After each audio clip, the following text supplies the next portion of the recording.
All right, everybody, we're live. Episode 64 of the Don't Know podcast. How is everybody today? How's everybody doing? It's been a while. Um, I'll be honest with you guys. I'll just point it out right up top. I was just taking a little break, honestly, because I recently got back into my. So back then, when I used to go live all the time, I don't know if I mentioned it, but a lot of the times, what I would be doing is just skating with my friends, and this was back in high school, junior high times. But I was skating with my friends at the time, and I had just my board stashed away somewhere. And not too long ago, my son was like, "Dad, can I do it? Can I use it? Can I get on? Can I hop on?" And at first, I didn't want to. I don't know. I don't know why, honestly. Not because I'm scared of him getting hurt. Honestly, I could care less. I mean, I know that sounds bad, but it's just he's a boy, and I would think that a lot of us understand that as a boy, especially growing up, you need a couple of scrapes in order to just, you know, in order to just feel it out, and in order to just be become prepared to see what life's hits are like. And I have my trusty water bottle as always. We've always been drinking water. But anyways, the point I was getting to was I've recently just started skateboarding again, and it's been so fun.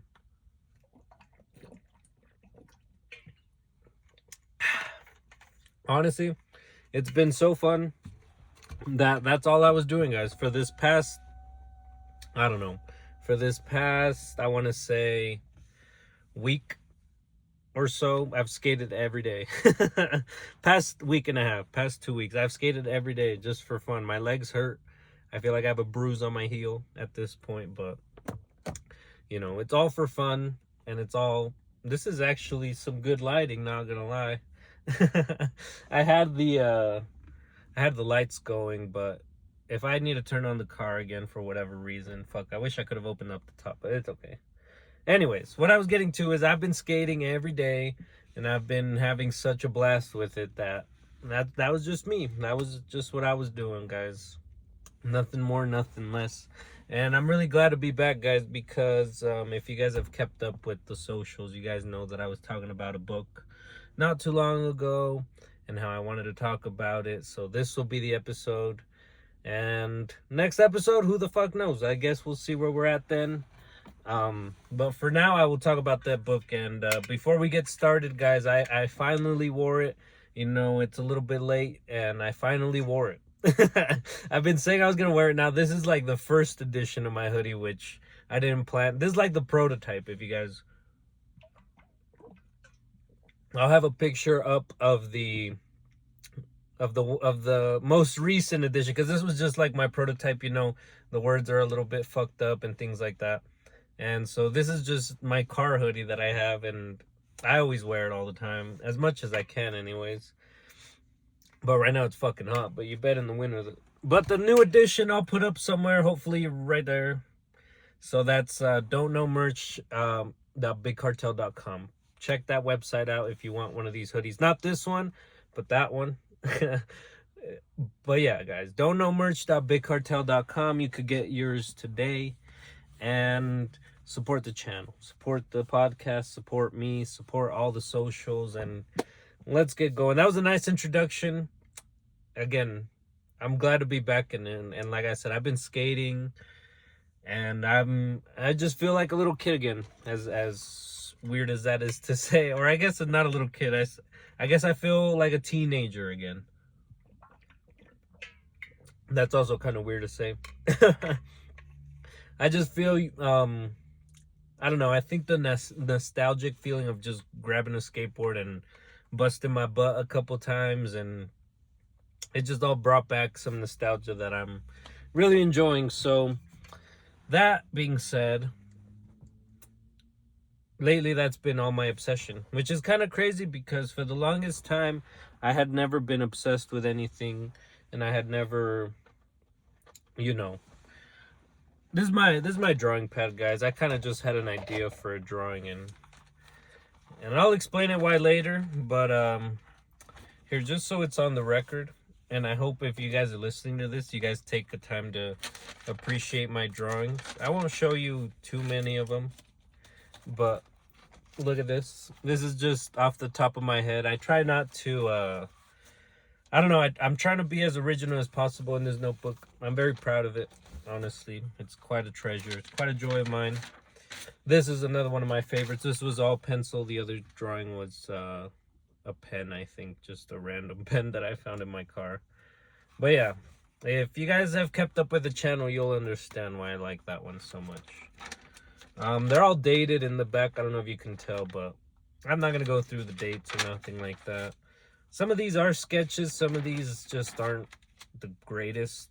I hope you guys like that one.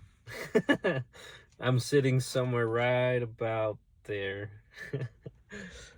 That's pretty cool. I like that I drew with my car. I didn't finish it, but that's kind of nice, you know. It's kind of nice not finished. Maybe I'll go back and finish it one day, but yeah, not today.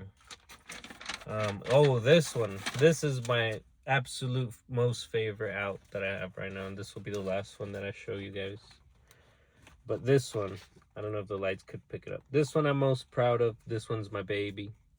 If you guys know anything about me, is that you guys know I love the Kingdom Hearts series, and I've talked about it before, and there's probably a video of me talking about Kingdom Hearts somewhere out there, or there's an episode probably of me talking about it.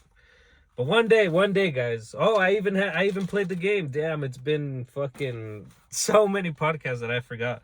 But I actually played some Kingdom Hearts. Not the one I would have liked, but yeah, guys, this book is very special. I also had a little boat in there. It says SS Louis. But yeah, guys, this notepad is pretty cool to me. And these pencils are pretty near and dear to me. I won't go into the depth of these pencils. Maybe some other time. Maybe I'll never will. But some things you just want to keep to yourself, you know. It was just a gift. I'll just keep it at that. But yeah, guys, I was really excited to come on the podcast today because I wanted to share a book with you. A book that, if you guys know anything about me, and maybe you guys don't, but I'm not a reader. I fucking hate reading. That was never my strongest subject. I didn't even have a strong subject in school, honestly. The strongest subject I had in school was probably lunch and, I don't know, not being in class. I was never really in school, as harsh as that is to say. But I graduated, thankfully, and I, you know, has led me to be here. And like I said, that while ago, back when I was in high school and making these live videos, I loved it. So I just never stopped doing it, and I will never stop doing it. And some things are just meant for you, you know, and if nothing of this happens, this was all for me.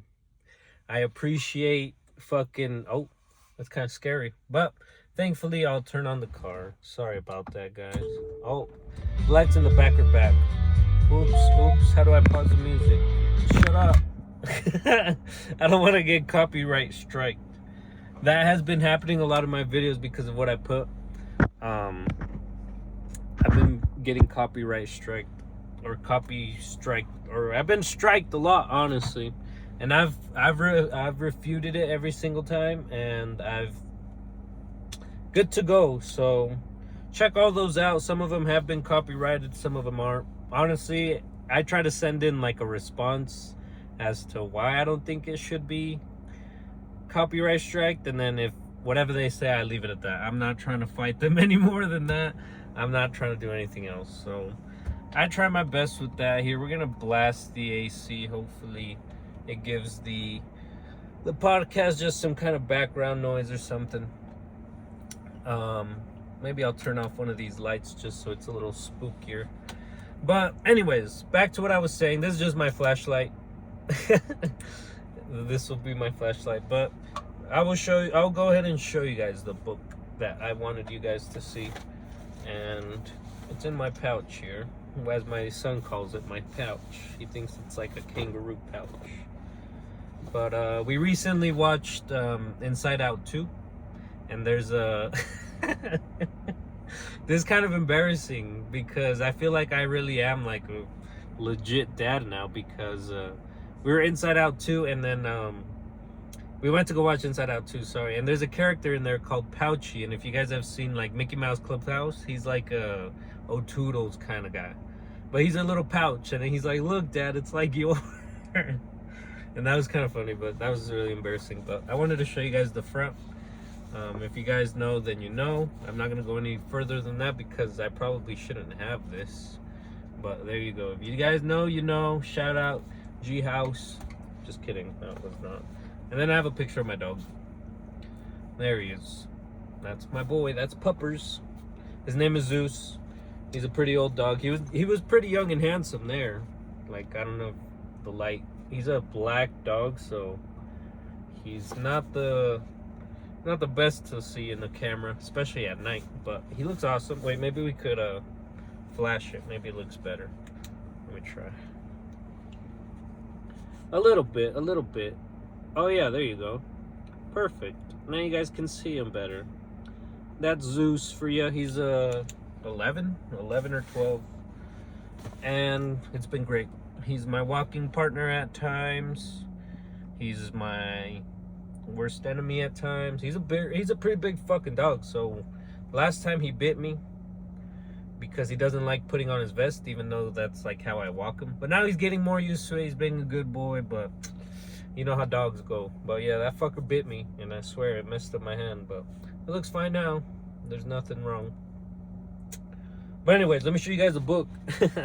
Sorry about that. There's so many things I want to talk about, and yeah, in my head I'm like, I'm organizing this podcast, and I don't want to like say something that I could have saved for something else, or you know. But this is the book, guys. This is the book. It's called Perfume. If you guys can see it, here, let me try to turn on the flashlight. But it's called Perfume: The Story of a Murderer. That's what the little letters say. By Patrick Suskind, or Susskind. I don't want to, yeah, I don't know that.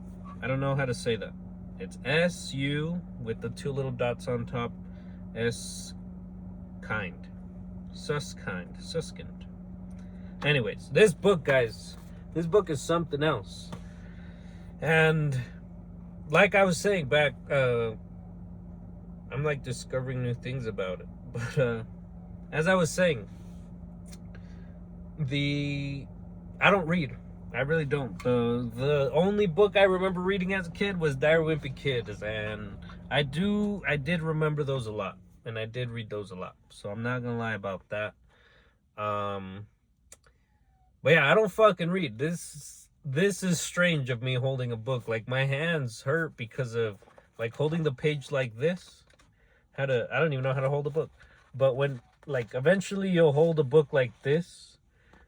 And I swear, after a couple of days of reading it, my fingers started to like shake because I couldn't hold the weight of the book. Now I'm doing it a little better, but after a while, my finger would get tired, which is kind of hilarious.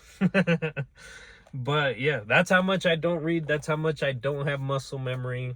This is a foreign fucking movement to me. I've never done this movement. But let's see. This book, I don't think it has a table of contents. I don't think I got the good edition.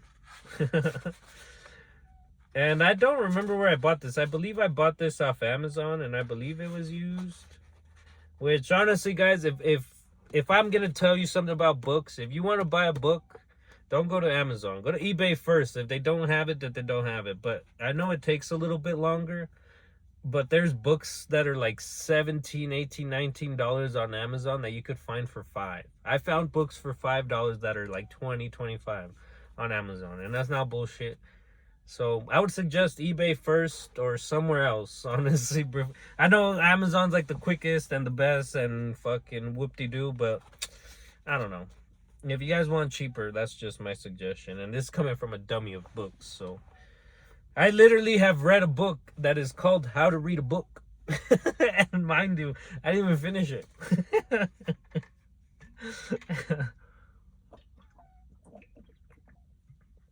Yeah, guys, I didn't finish that book. It was interesting. It was very interesting. But it got me reading books. I won't say that's the only reason, but it got me reading books. And the way I read books, and I would suggest if you guys are having a hard time like even grasping what's going on or what you're doing, I would say find the audiobook. They're all on YouTube, guys. Look up the title of the book. This is free knowledge. This is free knowledge for anybody who loves books. But um go to YouTube and find the title and add audiobook to the end of the title. Whatever the title is. Hopefully they have it. Most of the time I will say they have it. Every book I have, they have it. And I didn't even know they had it. And I don't buy books because I look at the audiobook or because I know there's an audiobook. I'll buy the book first and then I just try to find an audiobook. And they've all been on YouTube, guys. I have not had to go anywhere further than YouTube. And what's crazier than that is that if it's a popular book, which most of the books that I've gotten are, and I didn't even know, like this is an international bestseller. Like who the fuck? But the what the fuck was I saying? Anyways, go on to eBay, go fucking look on there for sure. Look on there before you want to dive into anything. And oh, the audiobooks, yeah. So what I like to do is I like to put on the audiobook and follow along. And that to me has been the turning point for me, honestly. I grasp so much more. I'm looking at the words, I'm flowing with the book, you know, I'm turning pages so it actually feels like I'm moving along. This is not a little book. When I got it, I thought it was like a little book, but it's 257 pages, which is probably the most pages I've ever read of anything. 257 pages, or 256, 55, which is, I believe it's like 51 fucking chapters. I told you, it's not an easy book. I came into this thinking it was an easy book. A little backstory on the book. It's gonna be a long podcast, so I guess we might as well buckle in. I'm just going to be talking all about this book, this podcast. So if you guys want to come back to it, then that's all this podcast will be about. And it'll just be interesting facts about it and things that I think. And hopefully I paint a good picture of what this book was like for me and what this book is like reading it. And I hope you guys enjoy it. This will be here forever. So like I said, if you want to come back to this later while you're reading this book, and if I make you excited enough, hopefully I do. I would like a lot of people to read this book because I think it gives you a deep dive into just how strange and crazy and addictive and just how crazy humanity is in that aspect. I wouldn't even say humanity. I could just say like certain individuals, because humanity is way too broad. So certain individuals, how sick and twisted and crazy people can be. But anyways, guys, so one thing that has worked for me a lot is listening to the audiobook while following along. I think it helps me. And besides, some words you don't even know how to pronounce them. And it's just like, oh shit, right then and there. And most of the time when you're reading a book and it's a hard word, it's probably going to come out again and again and again and again. That I didn't know. But what's crazy is that you make the context clues. Maybe you miss it the first time, but it comes again around and you identify it the second time. Or maybe it's used in a way that you kind of understand. Anyways, that's my deep dive on books. That's been helping me. Mind you, I'm still not a great reader. I should be reading every day, but I'd rather be skating every day, which is, maybe one day it'll switch. But for now, I'm enjoying the skating more than the reading. But the reading, it does come in handy. So we are 19 minutes in. So at 19 minutes in, I have started to read the book. That's just a mental note, or that's just a note for anybody who's listening and wants to come back. So at 19 minutes, that is where we have started the book. But anyways, guys, I will go ahead and describe this book to you. I'll try to go chapter by chapter, or at least section by section. I'll go along in the book to show you guys where I'm at. So a big chunk of this book starts, I would say, about this much, which is, dang, that's crazy. I skipped right to a chapter. But yeah, it's about this much of the beginning, which it goes through the life of the main character literally from birth to death. Well, not to death in the first chapter, but I'm saying this whole book follows him from birth to death. all the way through his whole life, his ups, his downs. Honestly, his downs. I don't even know how you would describe it, honestly. His wins for him, but anyways, his name is Jean Baptiste Grenouille. That's his name. This is a French book, I believe. This book takes place in Paris. So wherever Paris is. I should know that. I think it's Italy. I don't know. I should know that, but I'm not from there. But anyways, it's France, right on the 18th century France. That's what I said in the beginning, France. Anyways, this place takes place in France. And it starts off by describing how Jean-Baptiste Grenouille was a boy just born on the street, basically. Born on the street by a mother who couldn't take care of him. And back then, acts like that were punishable by death, even, because that's what the book goes into. To just have some baby on a street, you can't be fucking doing that. I mean, you can't even do that today, but I think it's more accepted now than it was back in the 18th century.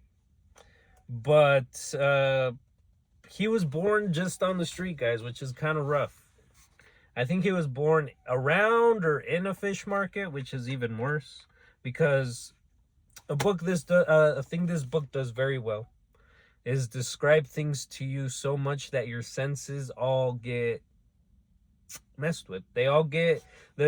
All senses are sensing at all times, honestly. It's so descriptive. It uses words well, uses a lot of wordplay very well.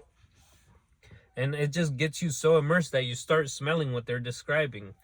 And I wish I could remember so many smells that this described, but there's just so many. There's so many. Like in the beginning, it just talks about how nasty the streets are and how they all smell like shit, and how the fucking, I don't know, people would walk into their house smelling like shit just because of the outside of the street, and there was rats everywhere and turds everywhere, and people were rotting away from just the smell, and it just gets crazy, guys. I wish I could be doing it justice. That is not doing it justice at all. I wish I remembered, but there's so many. And this book does a huge thing in like guiding you, because I think a lot of books you get lost in like where they're at. I'm reading this other book right now currently. It's called A Hitchhiker's Guide to the Galaxy. And that's the book I'm reading now. I'm not going to go into depth on that one because we're talking about this one. But just be on the lookout for that. And they should be awesome when I finish that one. I've heard many good things about that book. I've just started it and I'm very confused, but I'll get there. I think I'm at the end of chapter 1. That's just... I think it's more pages than this one, but I don't know. We'll get back to it. Anyways, so it starts out how Jean-Baptiste was born just on the street. And because you can't be doing that in the 18th century, his mother was put to death because you can't be doing that. That's a fucking big crime that you shouldn't be doing. That's just how the book describes it, at least in my brain. I hope that people and scholars who love this book think I'm doing a good job at describing it. I mean, more or less. Like I said, I'm a bimbo when it comes to books. So this is a beginner reader who has like a high school reading level. A beginner reader going through his first beginning books. But it's all fun, guys. It's all fun. I promise you it's in good heart. It's in good spirit. I promise you I'm trying to do it justice. But the book goes on to describe how Jean-Baptiste was a baby who was put from orphanage to orphanage to orphanage to orphanage. And eventually the orphanage just took her to the church directly and told the father, here, can you keep this baby? I really don't want it. This is what one of the nuns said. please keep this baby. I don't want it.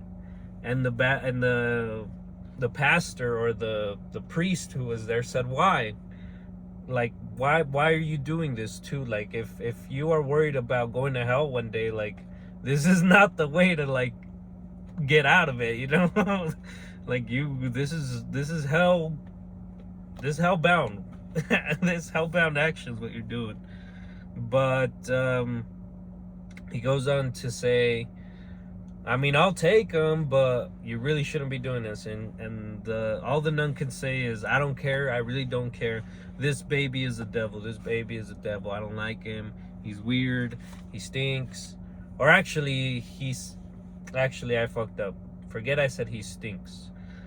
The reason the nun is talking so bad about him is because she can't identify a smell to him. She tells the priest, I've carried over, I think she describes like 6 dozen babies. I don't know. She's carried a lot of babies, and all of them have a smell everywhere, and all of them have a good smell and a bad smell, but even the bad smells smell good. That's how she describes it. And if you've ever held a baby who's well breastfed and is chubby and chunky, they smell great. Literally everywhere. And I think that's what I miss most about just being a dad in general, you know. I mean, I could have another kid, but I don't really want to do that to myself, at least not right now. But yeah, guys, I think that's what I miss the most, is just holding a big chunky marshmallow all the time. Those were fun times. But anyways, back to the book. The author, or sorry, not the author, the priest says, I'll take him, but I really don't, like, I don't see why you're doing this. And the nun describes that he has no smell. John Baptiste does not smell, and he's always sick. That's another thing. Like, babies don't get sick, she said. She's like, I feed him good. He's good. He shouldn't be getting sick. Out of all the babies that I hold, none of them get sick, and this one's getting sick. But even though he got sick, he would recover quickly, which was his thing. Like, he would get sick really bad, but he would always somehow beat it. And so the nun just keeps saying, he's the devil, he's the devil, he's the devil, he's the devil, he's the devil. And the book goes on to describe the first time that John Baptiste opened his eyes. And I shouldn't even say opened his eyes. It was more of opening his nose, because even though he doesn't have a smell himself, he has a very strong sense of it. So he could smell things through glass. He could smell things through doors. He could smell things so good and identify each and every one of them so well that he can walk at night. He basically has night vision because he smells so good, or because he has a good ass nose. And the priest, once he's got them all taken care of and the nun leaves and, you know, things happen, she finally, here, we're gonna set this to, I want this to be red, if it'll allow me. There you go. But the priest goes on to, like, get him ready, and then he wakes up, and the first part of him that wakes up is not his eyes, it's his nose. And the priest describes it as, like, it hit him so much because how dirty everything was around him and how nasty, like, the streets were, that the baby just happened to smell it all, and that's the first thing that, like, caught his whiff of his nose. And he felt so bad that he just thought, like, everything dirty he ever did, whether it was sexually or weird or all the bad stuff he's done, he could smell it through his nasty skin and through his nasty self. But then he opened up his eyes and it was all baby, like normal, you know, goo goo gaga, boom boom boom. The book kind of skips past him. Now he's, like, in a school, and all the kids are bullying him because the book doesn't really, like, say why, or, I mean, the reason it gives it is because he wants, because out of all the kids in the school, if one of them just had to be bullied, it was going to be him. That's what the book describes it as. He just had to be that one kid who was going to get bullied. And they really didn't like him because he was just weird. He was kept mostly to himself. He didn't play with any of the other people. And he had no friends. Then the book goes on to skip after that. And sorry, I'll go back a little bit. I skipped over a chunk, which was that as he grew up, his sense of smell developed, and he was doing really good, and he started knowing things, and he started being attracted to smells, and even the bad smells he would feel attracted to him because it was something new. And as he was growing up, that's when the book kind of like skips over that, or maybe I just didn't catch it, but he grows up and every smell just starts becoming the same. I wouldn't say the same, but he's just smelled every smell and knows where every smell's coming from. And he's just not surprised anymore. Nothing else is like really doing it for him. And in the middle of that, he I think he went to, I won't say like a party. I want to say a party, but it wasn't really a party. It was just like where people hang out in the middle of the street. I mean, back in the 18th century, what was there to do? I don't know what the fuck there was there to do. But yeah, there was just somewhere where there was a lot of young people his age, where a lot of young people hang out. And he was just smelling everything. Not there, he was not even there for the party. He was just there because that's just what like had attracted him. And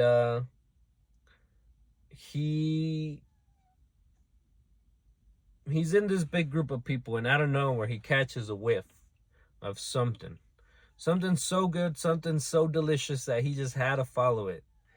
And he follows it, and he follows it, and he follows it, and then it stops. And when it stops, it turns out to be a girl. And he was just so obsessed with her because of her smell. She smelled so good. The book describes it crazy. Like, I really wish I knew. I really wish I was a great reader and could tell you guys page 37 of section C. I really wish, guys. But maybe as I get better, I'll point out. Or maybe I should just make notes. Maybe one day I'll go and actually highlight shit. Maybe that'll help. But anyways, he's just so obsessed with this woman, and he's so into it that eventually his hands just end up around her neck. And he realized that it was because he wanted her smell. He wanted to keep it for himself because she was not great enough. As hot and as batty as she was not deserving of this smell. So he decided to grab her by the throat and just end her life. And nobody finds out. Or at least I think people find out, but they don't know it's him. They don't really know it's him. The book kind of just goes over that. Nothing really happens. And then it goes on to describe the jobs he worked at.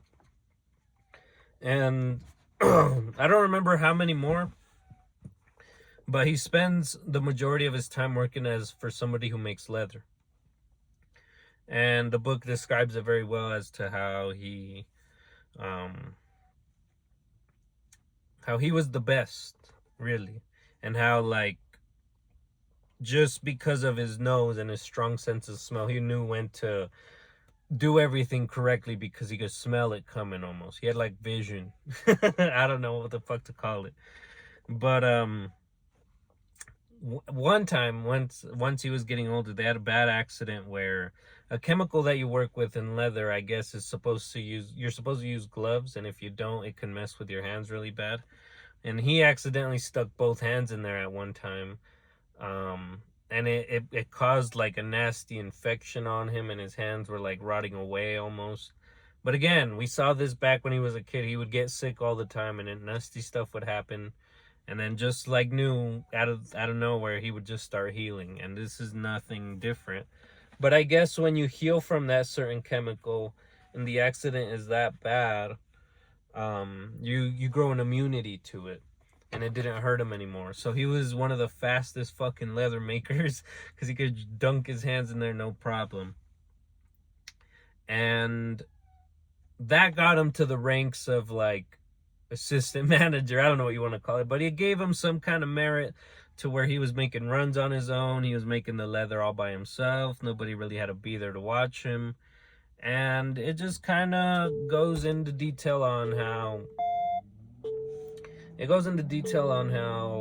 nobody really had to watch him, and it gave him a lot of free time to just do whatever he wanted and save up quite a bit of money. So now he's a little older, and he's made a little bit of money working off the leather and stuff. But as he's getting more money, he starts to kind of think about his future and think something like somebody like me, where would I fit into society? And in that, he's followed a lot of smells, and he was really attracted to perfumers. People make perfumes, hence the title of the book right there for you, Perfume, the story of a murderer. And we are 35 minutes in. I have described his childhood basically, and his childhood leading up to his adulthood. So 35 minutes in, 19 minutes I started the book, 35 minutes in I start going into his adult life. And he was just always attracted to people who make perfumes. And this specific night, in the district he lived in, there was, let's just say if this was like a hallway, there was 2 perfume shops which were on this either side, and then one in the middle of the hallway, and the one in the middle was the best, and that's where he wanted to be. He didn't want to deal with no fucking scums. He didn't want to deal with people who were over there peddling prices. He wanted to deal with the best of the best of the best for the art of being the best. And this particular night, I believe his name is Baldini. Baldini is the owner of the like prestige perfume store, perfume shop. I forget what they call them. They call I don't know. I forget the word. I swear they have a name for it. I think maybe it just refers to them as perfume shops, perfumers. Let's see. I got to the part where he's talking about Baldini. But anyways, that doesn't matter. But there's he's trying to get into that specific place because he wants to know what it's like. And then one specific night, Baldini is just sitting in his chair, sitting, moping around. And eventually he just has the thought, like, why am I even doing this anymore? I've become the best, and I am the best, and I will remain the best, and nothing will happen to me if I just go away. As a matter of fact, it might be even better because I could take my fortune, take my wife, she deserves it, and we could just live happily ever after by ourselves somewhere out there, and my legacy will go on, hence to whoever keeps it. And he decides that that's what he's going to do. He decides that that's what he's going to do. He's going to sell it, and he's going to move on. And right when he had that thought, and right when that thought was finished and he was ready to head out, somebody had knocked on his door, and it was Jean-Baptiste Grenouille. It was him. He was there because the Baldini had made an order for his leather. But one specific night, I don't know why Jean-Baptiste, I don't know why his boss didn't go, something like that. But they sent him, and he made sure that it was going to be him who got sent to that place. And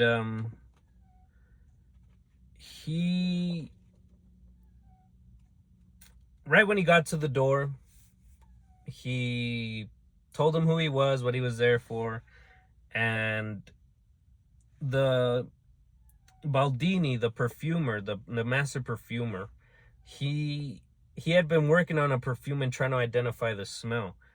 And so when Jean-Baptiste got there, he identified it right away. I don't remember the specific conversation that goes on, but he identified it right away. And then the the master perfumer, he's like, what the fuck? He's like, what? Like, are you serious? Like, there's no way you could be right, and there's no way, like, you knew this. You've been stalking me, you weirdo. I know you've been stalking me. And he's like, no, I know what you've been doing because I can smell it. You stink. You added too much of this, you added too little of that. I know that you got fucking peanut butter over there. I know that you have chocolate over here, and I know that you got wine in the back. Like, that's how good he is. And he tells him, he's like, um if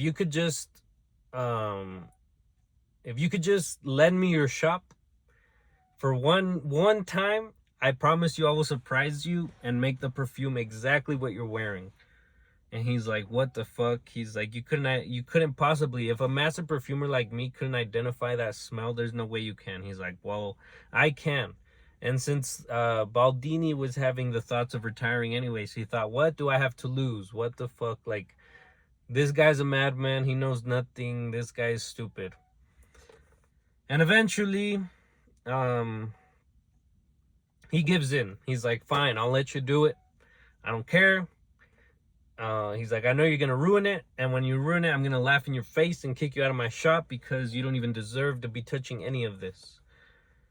And then he tells him, Jean Baptiste tells him, I might not know shit about what I'm about to do, but I promise you I will produce that smell even if I don't do it the correct way or how it's meant to be, or I break something. And he's like, well, you better not break shit.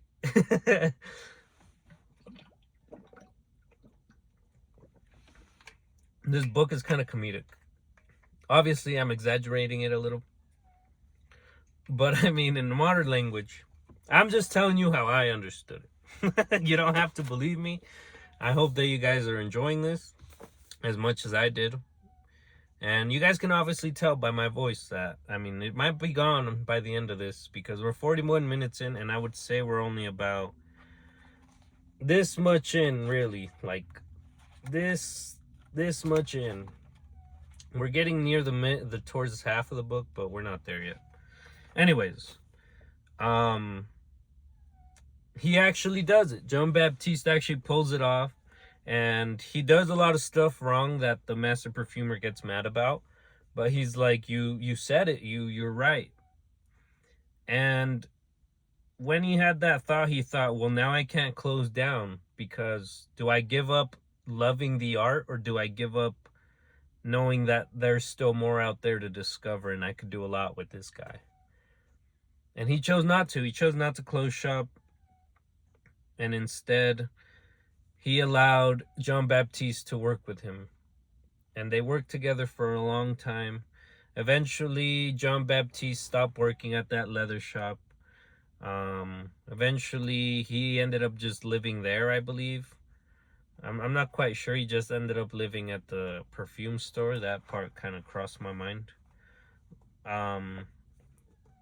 Again, guys, this is a pretty in-depth book if you really do pay attention. My brain is trying to like put the pieces back together because it has been a little while that I've read this, and like I said, I've just been having so much fun skating that I'm surprised it's even stuck in my mind. But I guess that just goes to show a healthy brain. I love my brain. Anyways, they end up making a tons of perfumes together, and they actually end up becoming really famous and really popular. Actually, I won't say famous, but they become really well known, and people like them, and nobody knows that that Jean Baptiste is making the perfumes, and the other guy's kind of sitting back, but he doesn't really care. None of them really care because Jean Baptiste isn't doing it to be famous or anything like that. He's just doing it because he knows how much he loves doing it. And the other guy is like, well, I'm getting rich and I'm paying him fine and everything's working out, so everything's nice and dandy.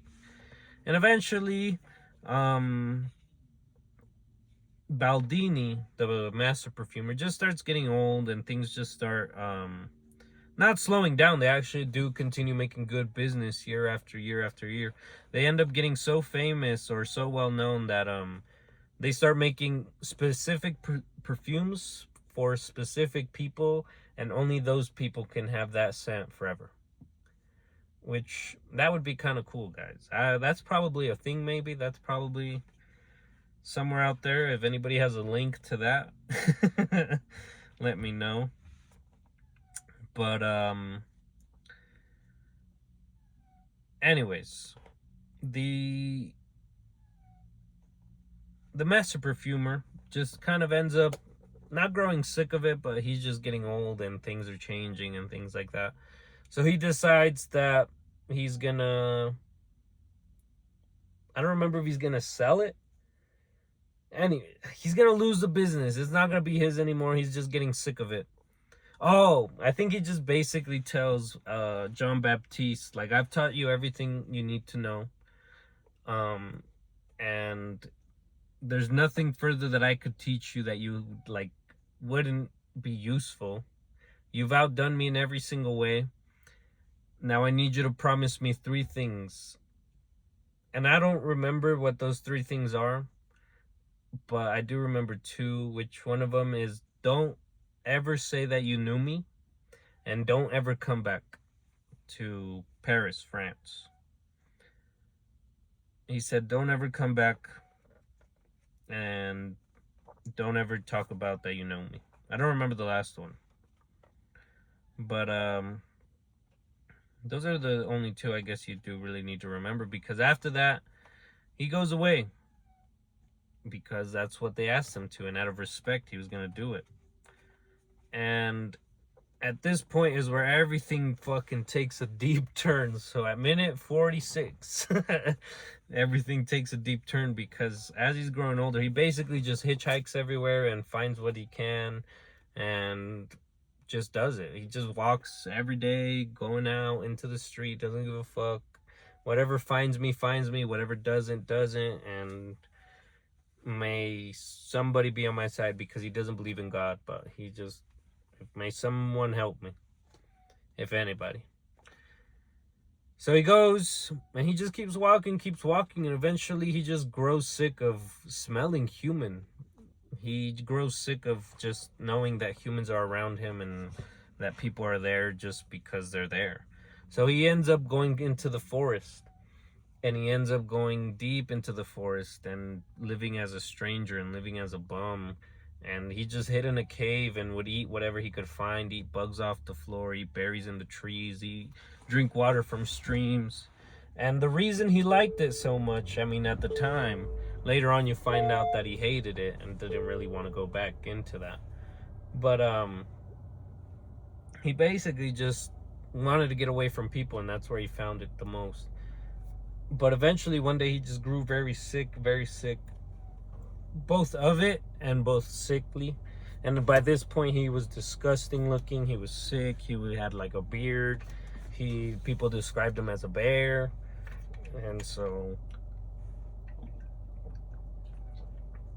there's people to my right, which is why I'm just staring. I recently tinted my windows, so they have a hard time seeing in here. They could probably see some kind of silhouette, but yeah. What I love about tint, guys, is that they kind of disregard your car a lot, because they don't see anything in there, so they're like, oh shit, can't see in there. Because I think everybody tries to look in through the front first.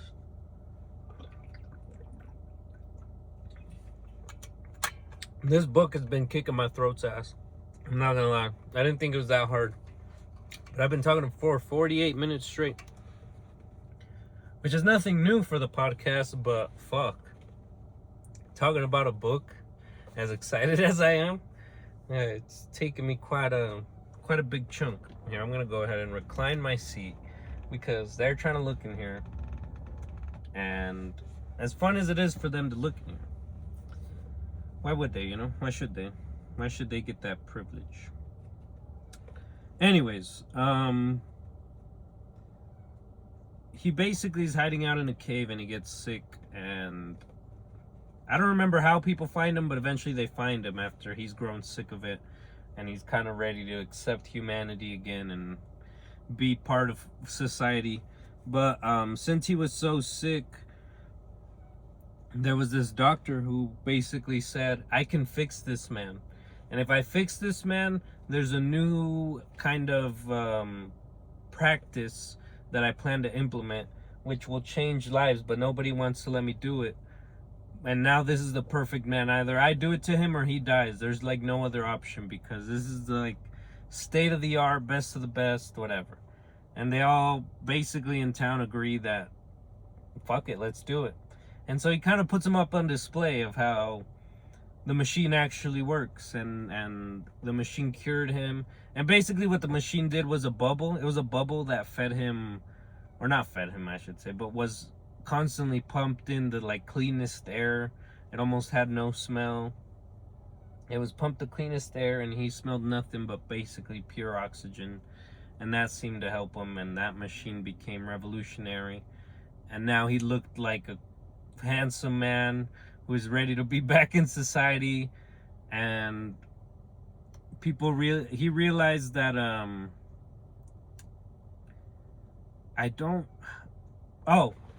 here you go. So once he was cleaned up and everything, he decided that he was gonna make a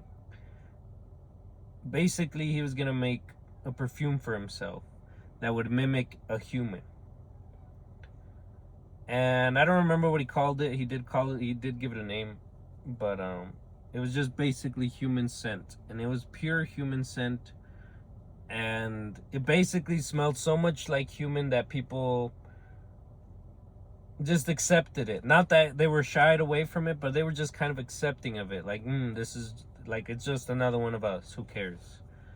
And so he put that on, and then he realized of how people were just astonished by his looks, about how he had been a different man. And people seemed to like the perfume, to be more accepting of him. Children weren't so scared anymore. And so he's back. He's accepted into society. And he basically goes on to become kind of crazier as time goes on, because he just starts being obsessed with making smells of human. And guys, honestly, just now as I said that, it kind of got my stomach churning, because he identified how much humans stink and how much we smell and try to mask it every day, and how he can perfect it. And so he just started experimenting. How can I make the most human smell? And he would grab like rat shit and piss, and he would grab just crazy stuff, mold from the floor, mold from the ground, and he would just grab crazy shit like that. And not only was it bad stuff, but he would mix it with good stuff, some fresh lavender, some fucking oil de la creme, I don't know, I'm just making shit up, but he would add good shit to it, cinnamon, whatever he needed to make it good and human smelling. And eventually that's just what he wore. And he would do tests, really. He would do experiments like, if I wear this, how do people react to me with this? And if I do this, how do people react to me with this? And eventually he just found a good scent that he liked always. And he found a scent that smelled almost close to nothing, so people didn't see him, and blah, blah, blah, blah, blah. And so he just basically started making a bunch for any situation that he needed. And we're about this much into the book at that point. I might have glazed over a lot, but this has been an hour. I think what I found on YouTube, it's like 2 hour, it's 3 sections, 3 sections, 2 hours each. So I'm trying to cut down like a 6, maybe even 7 hour audiobook into 1 hour, which I'm trying to do a pretty good job. I think we're doing good. But yeah, eventually he just keeps living his life, but he becomes obsessed with just starting to, eventually he starts becoming obsessed on mimicking the smell of things. Like if you showed him, I don't know, my pouch that I showed you guys earlier, he could mimic the smell of this perfectly. And you're like, what the fuck, it's the smell of a pouch? I'm like, yeah, that's what I thought too. But he just basically started becoming obsessed with that. And then he just started becoming obsessed with animals. And he became obsessed with animals to mimic their smell. So at night he would go into like farms and do his whole procedure on them. And he would do it perfectly. But the part that he hated was that the animals were so loud. And he just preferred, he knew that he had to get through that first before his final fucking masterpiece, I guess if you want to call it. But before he moved on to humans, he needed to experiment on animals. And the animals didn't really like it. They were really loud, and that's what he hated. But eventually, as he's growing older, oh, sorry, I missed a big chunk. Let's rewind a little bit. That's kind of like spoilers, or that's kind of what we'll lead into. But right before he became obsessed with this whole stealing scents thing and things like that, he actually found a job at one of the most pristine fucking. If the other guy was the master perfumer, this one's the fucking god perfumer. It's some lady whose husband died, and the husband was the master perfumer at that place. But now she kind of took over. And when he saw there, he's like, I have to work there. Now, mind you, or let me remind you that at this point, he's like a nice, decent man who's discovered good sense for himself, so people are really attracted to him. And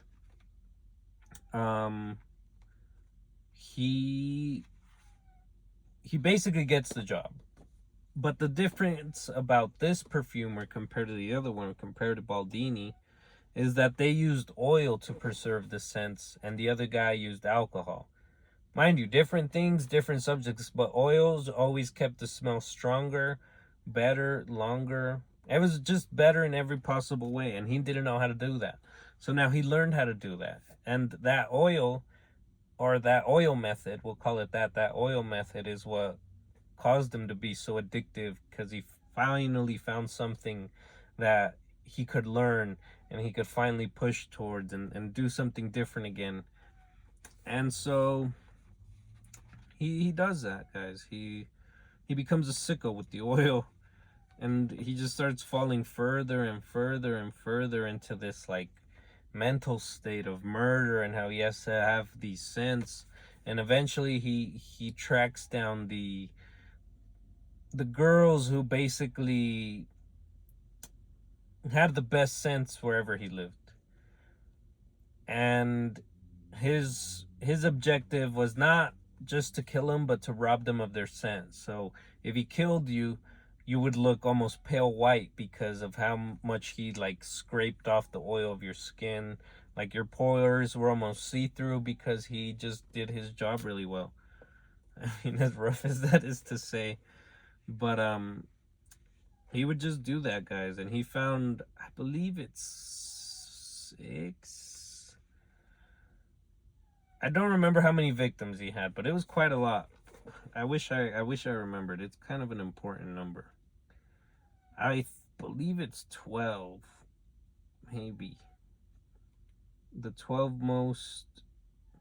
I'm trying to find it, but he's trying to find basically the best smells, or the people who smell the best, and he just keeps killing them, and he just keeps getting away with it for the longest time.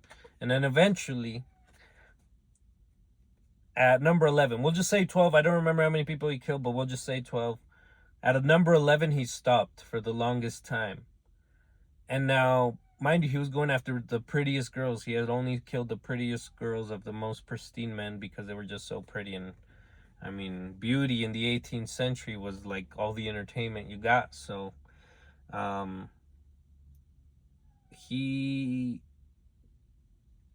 richest man, the most known man in that city, we'll just say, he identified, or in his mind, he's like, this guy's been killing only like high-end pretty women. What's stopping him from attacking mine? She's pretty, she's worth it, she's a baddie. Like, he even says this. He's like, if I wasn't her dad, which is kind of crazy. He even knows that if he wasn't his dad, he would be one of the idiots stumbling over her. But since nothing has happened, he's like, what the fuck? He's like, something's not right. Like, why isn't he going after my daughter? I would go after my daughter.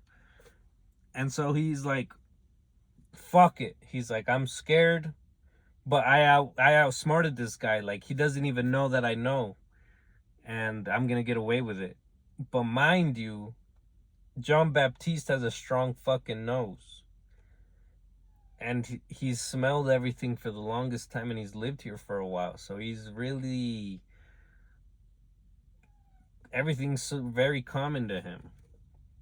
And so the rich guy comes up with an idea. He's like, aha, I got it. I'm going to take my girl away, and she will be with me the whole time in the hotel. Nothing will happen. Nobody will know. I'm not going to tell anybody. I'm just going to go. And so he does that. And when he goes and does that, he gets to as he's moving to the hotel, they pass by a security guard. And the security guard just tells him, like, all right, be safe. We'll see you there. We'll see you when you get back. And the rich guy, everything's going good. But then that morning that he decided that he was going to do that, John Baptiste woke up and noticed something in the air. Something was missing in the air, like something that wasn't there before. And he just started searching and just opened his mind more to it. And then he figured out that the scent that he was going after was moving. And so eventually he just basically got up, grabbed his things, and took off. His murdering things. He just took off. And as he took off, he eventually caught on to the girl, and he was just like hiding on the distance. And sorry, let me back up just a little bit. He actually talked to the guard that was there, that they talked to. They're like, where did that chariot go that was just here? And he could smell that. And he's like, well, he went this way, my good sir. And he was like, all right, thank you, my good sir. And he took off. And eventually they both got to the hotel. John Baptiste checked in, and he used a special perfume, which was his inconspicuous perfume, where if you walked past him, you wouldn't notice him, or you wouldn't even care to notice him, because that's just how much of nothing he was over there. And the hotel was full. Being the richest person there, he obviously got a room, but since John Baptiste wasn't that rich at all, he just basically told him, I can stay wherever you have room. I just really want to sleep, and there's a storm outside, and I kind of just don't want to deal with it, but I won't give you guys any trouble. And he goes, all right, there's some place over there. You can sleep there. I wouldn't mind. He's like, perfect. Thank you. And as the rich dad and the pretty woman, or the pretty girl, is moving on to the stairs, he sees him. He sees him just kind of laying there in his fucking like blanket. And since he was wearing his inconspicuous perfume, he thought nothing of it. And then finally they get to the hotel room. They're relaxed. I think they had two like adjoining rooms, or they had two rooms close together. And he's like, finally, what a beautiful ending. We're here. The fucking murderer doesn't even know. He's an idiot. I outsmarted him. He's not even getting anywhere near us. And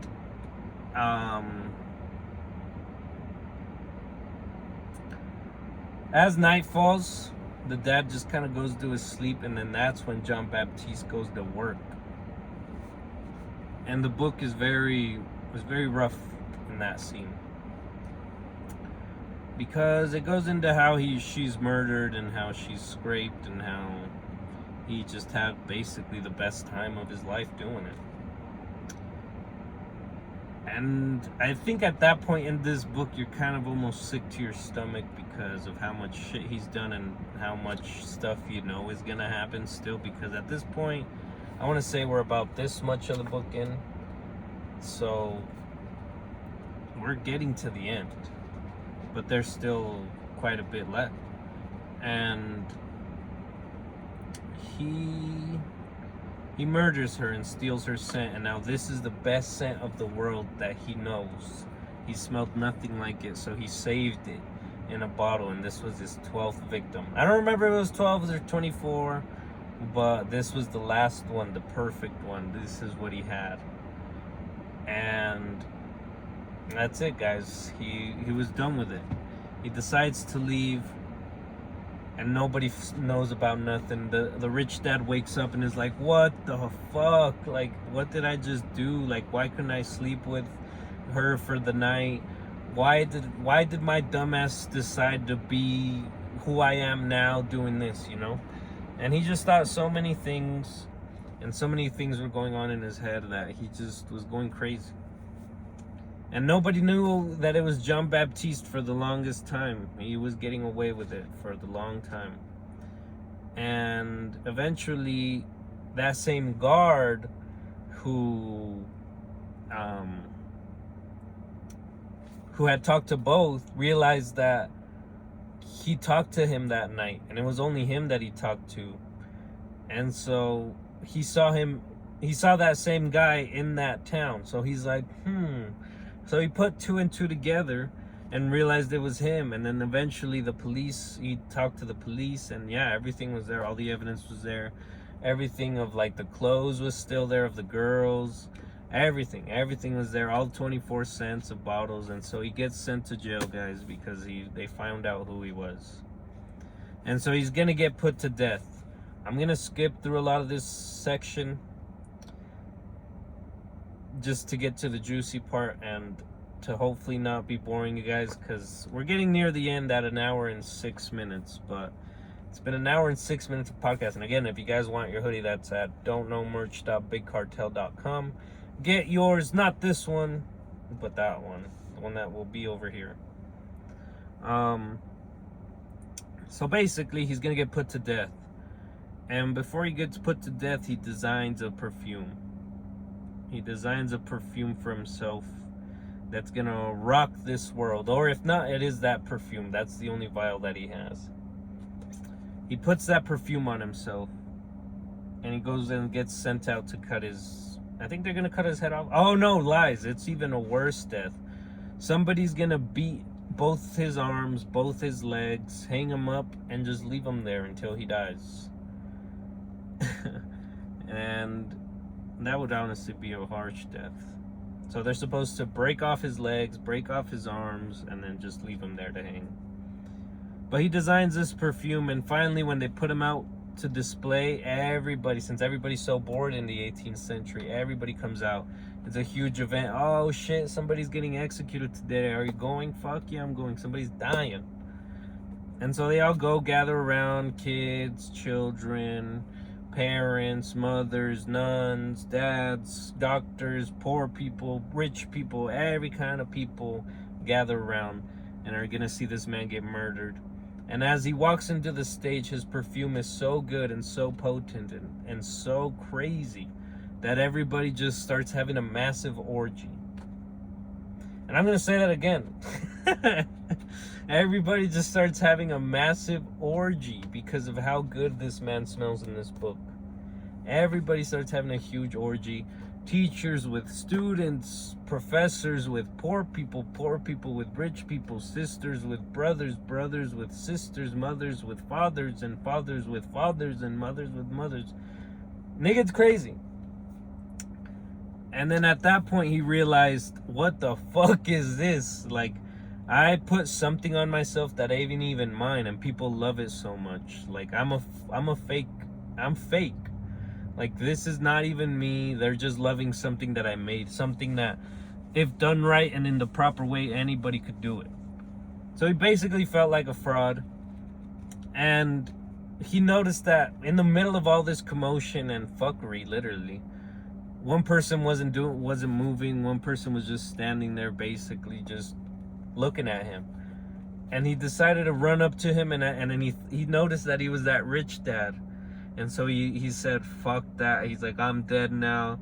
They're gonna kill me. I'm sure that they're gonna stab me in the heart any fucking second right now. They're gonna stab me in the heart at any time. But instead, as he gets closer, the dude grabs him and he gives him a hug. And he tells him, I hope you know I forgive you, and I'm gonna get you out of here.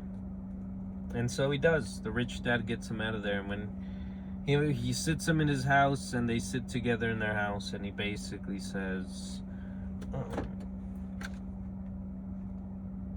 I want you to know that I forgive you for what you did, and I want you to be my son because you took something from me, but I feel like you're her in return. So please be my son. Please be my son. I will understand if you don't, but I would love it if you were my son. He says, just realize that you have all the chances in the world to leave. I'm not holding you here, but he doesn't decide. He says he will, but he decides not to do it. He decides not to go through with it. And he basically just goes away, and he decides to head towards the mountains again, live fresh air. But he runs away. And this is towards the end of the book. And then he just realizes he has those deep thoughts of how he's a fake and how none of the scents that he has on him are him. And he just realized that he couldn't smell. He doesn't have a smell. Nothing of him smells. And that he's such a fraud that he had to do all that just for that. So eventually he just keeps walking. And he ends up at a cemetery. And I guess specifically at this cemetery is where people hang out. Murderers, rapists, weirdos. Basically all fucking types of people hang out there, and not for the good reasons. Cannibals even hang out there.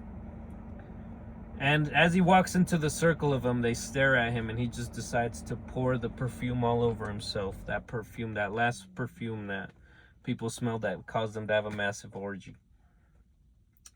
And suddenly those people were just so attracted to that smell. Like, what the fuck is that? Like, they just had to have it as well because it was just so good. So he poured it all over himself, and now cannibals are attacking him. And cannibals will do what cannibals will do. And so they all just decide to eat him. And that's how Jean-Baptiste Grenouille's life ends. He went down as any murderer should, honestly. And that's what they realized. Look, I did like the ending. The last words of this book are, these are the cannibals eating him.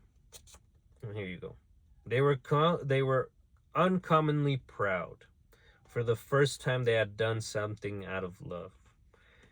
And that meant that those people were doing something which was eating him out of love. Whether it was love of what just he had or love of what the smell was, it was just love, guys. And that's pretty much the ending. That's pretty much all I got from this book. Again, guys, this has been a long episode, honestly. I'm not gonna lie, this has been a fucking crazy episode, though. I went through this entire book. I saved you guys 6 hours of... Obviously, I missed a fuck ton. You guys do need to go back and read all the sections where he describes smells, where he describes what he's doing. And you guys will love it, honestly. You guys will fall in love with it as much as I did. Especially if you're into all this. I'm personally not into this, like, weird story of murderers and shit like that. I don't like true crime stuff. Sure, it's interesting and I'll watch it. I'd rather watch a documentary rather than like all that, you know. I don't know. I'm just not a big fan. Like, if I watch a documentary on a murderer, it's because it's popular and it's because it's got what's his name? What's his name? It's because it got Quicksilver in it. But yeah, guys, again, I'm just gonna shout it out one last time before I go. But if you guys want yours, I mean, not this one, but this hoodie, that's don'tknowmerch.bigcartel.com. Please check it out. And as far as this book goes, I hope you guys enjoyed it. I hope I made it even just some kind of... I hope I got you guys interested even just a little bit, because honestly, this book is probably going to be one of my favorites, just because it's special enough that I read it first. And yeah, I have like 6-7 books that I plan on getting through, which the last one will be the biggest, but yeah, we'll see how that goes. But I hope you guys enjoyed this story, Perfume, the Story of a Murderer by Patrick Suskind, international bestseller. Again, this is what my book looks like. Yours could look different. But yeah, this has been a wonderful podcast, episode 64. I'm glad that I got cleared away with you guys on where I've been, and honestly, I've just been enjoying life skating, and I appreciate that. And I hope you guys liked taking a deep dive into my diary. I'm just kidding.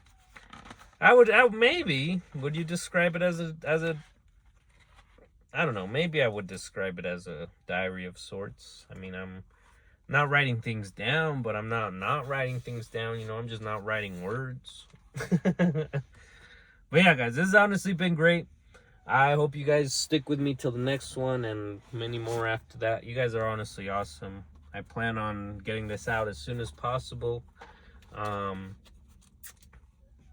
Next podcast, it'll probably be a more entertaining one where I talk about some of the most recent movies that I've seen and some of the more cool stuff that I've been into lately. But if you guys want to check it out, I opened up a Letterboxd account that shows all my favorite movies of kinds and sorts. So that's honestly been really fun.